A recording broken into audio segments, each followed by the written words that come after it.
नमस्कार, स्वागत है आपका। मेरा नाम है विपिन बेबाक। मेरे साथ मेरी सहयोगी शादाब रिजवी। धन्यवाद साहब। जम्मू कश्मीर के पहलगाम में आतंकी हमले के बाद कश्मीर में सुरक्षा बलों ने सर्च ऑपरेशन तेज कर दिया।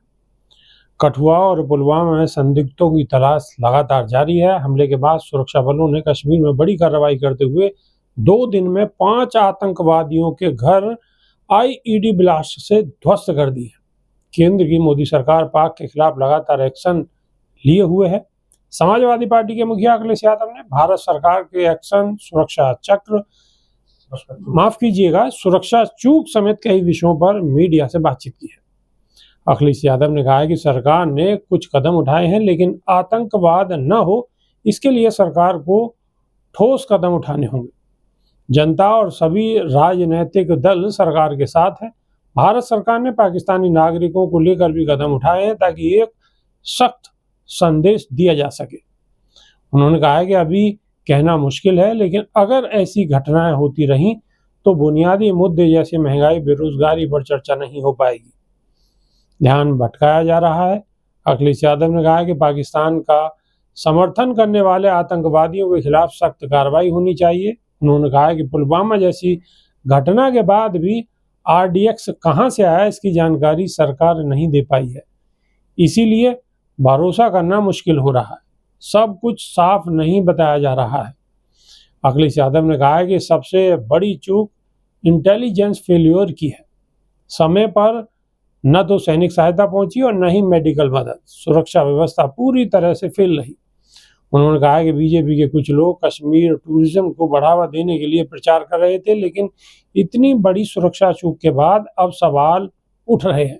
बीजेपी ने अपने प्रचार में भी नफरत फैलाने का काम किया है। अखिलेश यादव ने कहा कि घटना के बाद भी सरकार और बीजेपी के लोग राजनीति कर रहे हैं, जबकि ऐसा समय राजनीति करने का नहीं है।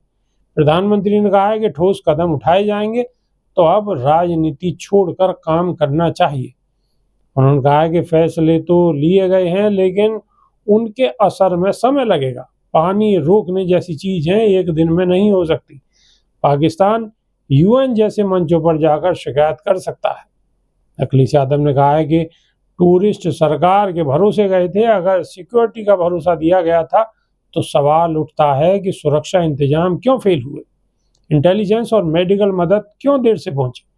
उन्होंने कहा कि कश्मीर के नागरिक भी इस आतंकी हमले के खिलाफ हैं। उनका पर्यटकों से रोजगार जुड़ा हुआ है, इसलिए वे कभी ऐसी घटना नहीं चाहेंगे।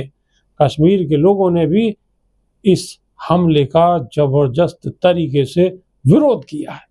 शादाब रिजवी। कश्मीर के जो लोग हैं वो विरोध कर रहे हैं, जो कश्मीर के और युवक हैं जो जिनके वहाँ कारोबार हैं वो विरोध कर रहे हैं, जो विपक्ष के हमारे नेता हैं देश के वो विरोध कर रहे हैं, यहाँ तक कि वो सरकार के साथ कदम से कदम मिलाकर खड़े होने की बात कर रहे हैं। लेकिन एक तबका हमारे हिंदुस्तान का जो नफरती गैंग जिसको मैं कहता हूँ, उसके चिंटू क्या कर रहे हैं, वो देख रहे हैं कि अगर कोई फल बेचने के लिए आ रहा है भारत के अंदर, उत्तर प्रदेश के अंदर या किसी और प्रदेश में, तो उसका नाम पूछकर उसको भगा रहे हैं। एक व्यक्ति की वीडियो वायरल हो रही है कि वो मंदिर के कपाट सही कर रहा था, मैकेनिक है, वो वेल्डिंग वाला वेल्डर है, वो इंजीनियर है, उसका काम है वेल्डिंग करने का। तो वहां जाकर 4-5 लोगों का एक ये झुंड बनाकर जो जाते हैं, झुंड जाता है और झुंड जाकर उसका नाम पूछता है और उससे कहता है यहाँ काम। एक वीडियो नोएडा के किसी गांव का भी वायरल हो रहा है, जहां में फेरी लगाने वाले, सब्जी और फल बेचने वाले, छोटे मोटे साइकिल वगैरह पे उसको कुछ युवा आकर धमका रहे हैं कि आज के बाद तुम इन गाँव में बिल्कुल भी अपनी शक्ल नहीं दिखाओगे। अगर आपने यहाँ आने की कोशिश की तो आपके साथ वो सब कुछ होगा जो आपने सोचा भी नहीं होगा। बेबाक जी, आपने रेड लाइट्स पर, आप दिल्ली एनसीआर में रहते हैं, रेड लाइट पे बहुत सारे ऐसे लोग देखे होंगे जो तालियां बजाते हैं ऐसे करके और वो पैसे लेते हैं आपसे।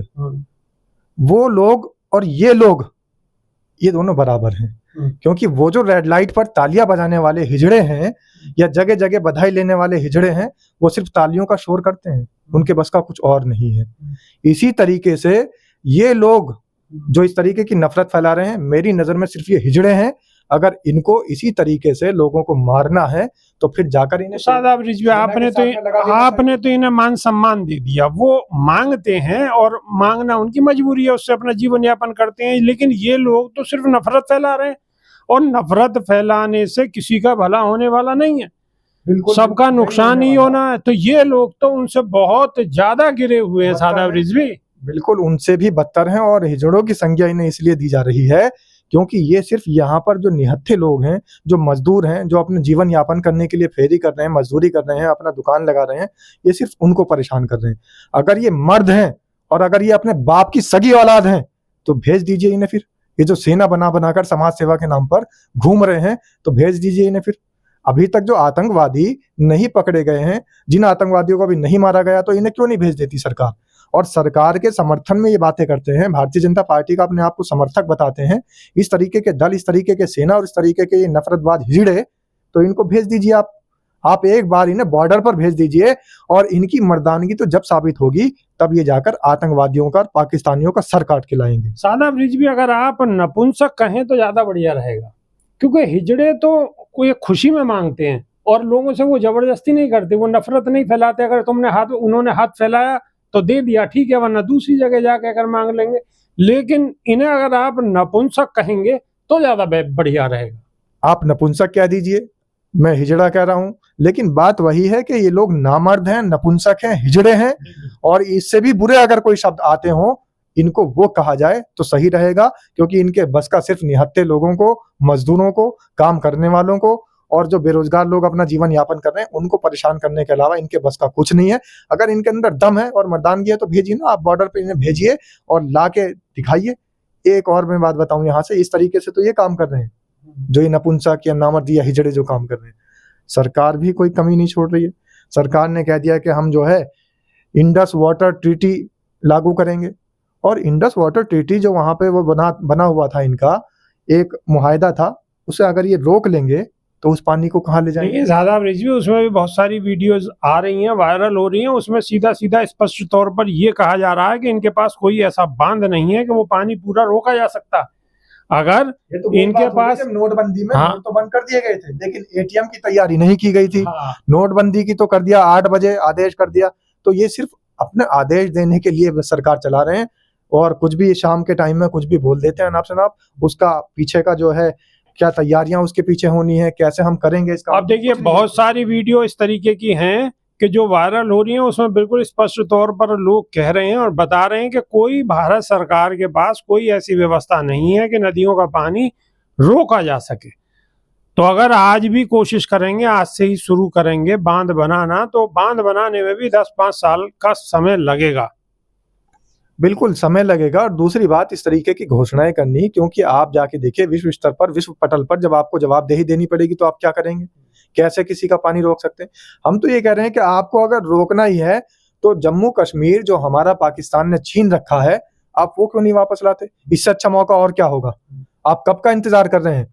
आपने एलओसी कारगिल किया, बहुत अच्छी बात है, हम भी समर्थन करते हैं। पाकिस्तान को धूल चटा देनी चाहिए और पाकिस्तान को बहा देना चाहिए, नक्शे से मिटा देना चाहिए। लेकिन क्या किया सरकार ने? एलओसी अब कारगिल ये वापस नहीं आया। सादाब रिजवी ये कह देना नक्शे से हटा देना चाहिए, पाकिस्तान भी अपने आप में देश है, उस पर भी सेना है, उस पर भी परमाणु बम है, उस पर भी हथियार हैं। तो ये कह देना कि ये बिल्कुल मिटा देना चाहिए, कोई बच्चों का खेल नहीं है कि आपने खाली आपके सामने एक आर्ट की कॉपी रखी है और वहां से आपने यूं पेंट कर दिया, मिटा मैं तो दिया। इन्हीं की बात बता ये रहा हूँ। इतना- मैं इन्हीं की बात बता रहा हूँ जो ये कहते हैं ना कि दूध मांगोगे दूध देंगे, खीर मांगोगे खीर देंगे, कश्मीर मांगोगे चीर देंगे। अरे तो भैया कब चीरेंगे?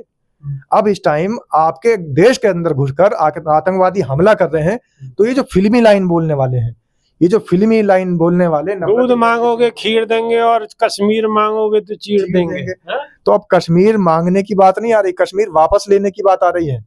कश्मीर तो वो ले चुके, अब वो क्या मांगेंगे? अब तो हमें मांगना है कश्मीर उनसे। तो जो पीओके है, जो पाकिस्तान ऑथराइज्ड कश्मीर है, जिस पे पाकिस्तान का आधिकारिक क्षेत्र उसका जो है अपने आप अधिकार बना जमा लिया है उसने, वो कब वापस लेंगे? एलओसी में वापस नहीं ले पाए, पुलवामा में वापस नहीं ले पाए, अब पहलगाम में वापस ले लीजिए। क्या सिर्फ और सिर्फ ये हमले चलते रहेंगे, या सिर्फ इतिहास में ये नंबर दर्ज होते रहेंगे कि इन्होंने उरी अटैक किया था, इन्होंने पुलवामा अटैक किया था, इन्होंने एलओसी कारगिल अटैक किया था, इन्होंने जो है ये पहलगाम अटैक कर दिया, इन्होंने जवाब दिया? तो हम सिर्फ जवाब देने के लिए बने हैं? हमारी जो पावर है, हमारी जो मिलिट्री है, वो कहाँ जा रही है फिर? हमारी पावर किस दिन काम आएगी?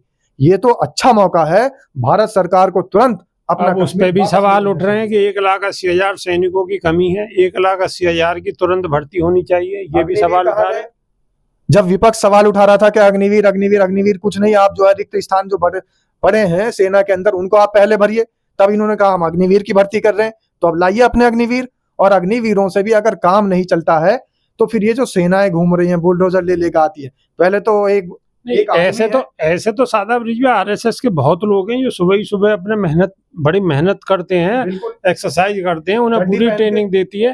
जो पूरी ट्रेनिंग गैंग है उस चड्डी वाली गैंग को लगा देना चाहिए, वो चड्डी गैंग उतर जानी चाहिए जो दल लेके और गांव देहात में ग्रामीण क्षेत्रों में 5 बजे सुबह लोगों की नींद हराम करती है, वो चड्डी गैंग बाहर आनी चाहिए। दूसरी बात, वो जो सेना है जो बुलडोजर चला रही है संसद में अपने ही देश के व्यक्ति के बोलने के ऊपर, अपने ही समाज के व्यक्ति के बोलने के ऊपर बुलडोजर लेकर पहुंच रहे हैं, तोड़फोड़ कर रहे हैं, गाड़ियां तोड़ रहे हैं, तो इनको ले जाकर सेना के साथ में मिलाकर पाकिस्तान बॉर्डर पर छोड़ना चाहिए। पाकिस्तान वालों की गाड़ियां तोड़ेंगे ये लोग, पाकिस्तान वालों के घरों पर बुलडोजर चलाएंगे ये लोग। जब इनके अंदर इतना दम है, बुलडोजर ले लेकर निकलते हैं। और एक व्यक्ति और है जो बुलडोजर के नाम से जाना जाता है, उस व्यक्ति को तो बॉर्डर पे ही छोड़ देना चाहिए, परमानेंट बॉर्डर पे छोड़ देना चाहिए। वो अपनी सारी सेना, अपनी सारी वाहिनी, अपने सारे दल वहां ले जाकर और बॉर्डर पर चला जाए, क्योंकि उससे अच्छी रक्षा तो कोई और कर नहीं सकता। उससे अच्छी रक्षा कोई नहीं कर सकता। सवाल तो जायज सा लगता है। आप क्या सोचते हैं? आपका इस विषय पर क्या कहना है, क्या मानते हैं? कमेंट के माध्यम से अभी अवश्य बताएं, हमें आपके जवाब का इंतजार रहेगा। अभी के लिए सिर्फ इतना ही। नई वीडियो में फिर रूबरू होंगे। बहुत बहुत शुक्रिया। नमस्कार। धन्यवाद।